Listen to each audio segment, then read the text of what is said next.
Alright, ladies and gentlemen, Fab's in the house and welcome back to the channel. Today I'm in the house with this fella right over here. I've got the former Mass Drop collaboration with the Drop Bull Miura for a review. We're gonna analyze the look, the sound and the feel of this fella, but hey, don't forget to like the video, leave me a comment down below, subscribe to the channel, check out fablades.com and also my Instagram at Fablades, and you're gonna find a world of knives.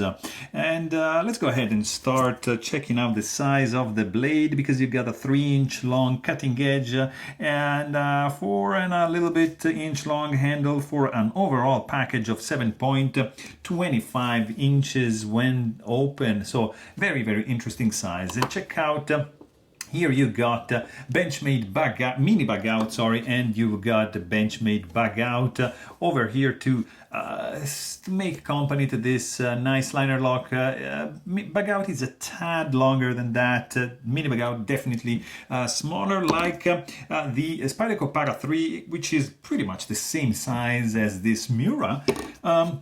Paramilitary 2. Spyderco, yeah, of course, it's a bigger boy than that. We're jumping up in price, but I want to show you this Rockstead because it's a wood liner lock as well, completely different price range. But I just wanted to show you that, as well as this liner lock over here. This is a TRM Atom and it is in carbon fiber, so like a completely different material. Here you got Chris Reeve Knives large Sebenza 21, and here you got this small Sebenza 21 to make nice company with this fella. And you can see that this guy is pretty much, it's a little bit over the 21, but definitely smaller than the large. Let's go a little bit up in price, guys. This is the Carter Chuprin BBM collaboration. And this is the large Nirvana 3.0 Peter Rassenti knife. So you can see, yeah, we are pretty much in the same realm of the BBM for sure, not of the Nirvana. Also another brand that I like pretty much, that's Holt Blade Works, and you got Spectre here, Haptic up here, both prestige, gorgeous knives. So Miura is just a little, like just a smidge shorter than the Haptic, definitely smaller than the Spectre. Last couple deals over here I want to show you. You have Custom Division, F3NS and Neon NL, and you can see that that guy is smaller than both these beauties from Shirokorov Custom Division. So let's go ahead and check out this fella. Here we have Gareth Bull Design Miura Drop collaboration. This guy has been made in China. The price on this one is going to be around, I think, $250. Correct me if I'm wrong, guys, because I just am speaking top of my head. This is rosewood. Look at this. Nice grain, nice veins. If you like wood, this is something very cool. Something, for example, different here. I've got the ironwood. So you can see the difference between these two woods. This is kind of like more reddish, and the ironwood a little bit darker. So I was saying, liner lock, these scales have some chamfering which widens up at the end, at the heel of the handle, and just ends like over here, and then you got basically no chamfering going on up to this side over here, so which widens up a little bit like that. So keep that in mind. I mean, it's not sharp, but it's not chamfered, like it's not chamfered on the inside. So just something to notice that I noticed. This guy also is a liner lock with titanium liners, which are not skeletonized, but they're quite thick, but that's not gonna reflect on the weight, which is surprising. I mean, the scales are not that thick as well, but still. Then you see 1 and 2 finger grooves going on over here. This is just not a groove. So, the handle begs to be held like that and like this. So it just, these 3 fingers are just falling into this position beautifully. Jimping in a thumb ramp, 2 finger grooves, boom, you're in business. So nice design from this standpoint, straight line on the back, and just glides down gently to accommodate the palm of your hand like beautifully. So you see, like that is just like a natural position and natural conformation of your hand. So this is just going to be nested in the palm of your hand nicely.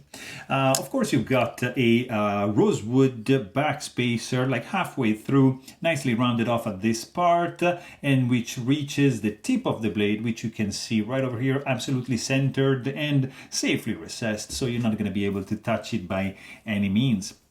There is no lanyard option for this fella, but it's okay. I mean, you don't always need a lanyard, especially for something like this small, probably. You don't need it, so they didn't think to do it. When it's closed, it's pretty slick looking. I like it. I like this...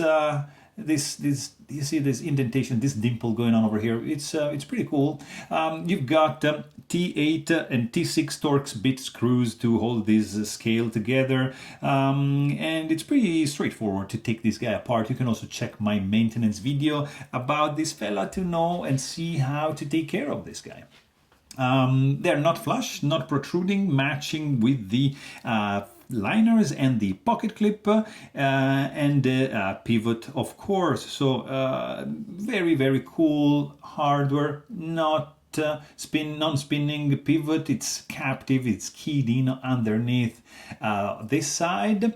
Then you got of course, this is a flipper, a front flipper, and you got like titanium liners, but you don't have any stainless steel lock face insert, and there's no integrated lock bar stabilizer into that because there's no insert. So this scale over here is going to act as your stabilizer, so you're going to be pretty much good to go.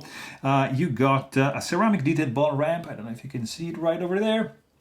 And then you see this pocket clip. It's very well it's nicely designed, I have to say.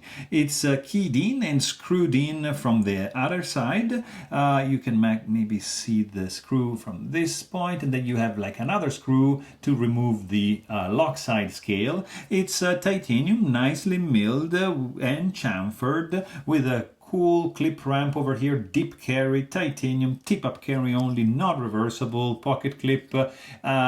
It's absolutely functional. It's just gonna be doing its job 100%. And then you meet, hello, this blade, look at that.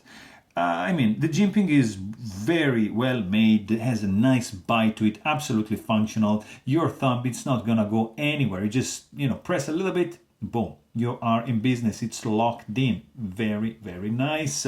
And that's the pattern. Pretty fine. Reminds me a little bit of the one on the Sebenza, like you see, kind of like a little bit wider, but this is pretty well done, I have to say.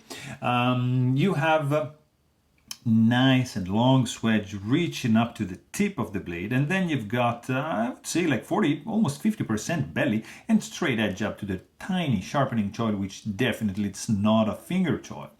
And then you got you see Garrett Bull logo on this side, and on this side looks nothing. No, you got S35EN logo right underneath, so very inconspicuous indeed. Then check this one, 0.116 for the blade stock, and you get 0.013 for the thickness behind the edge, so not too shabby. Blacked out S35EN steel blade.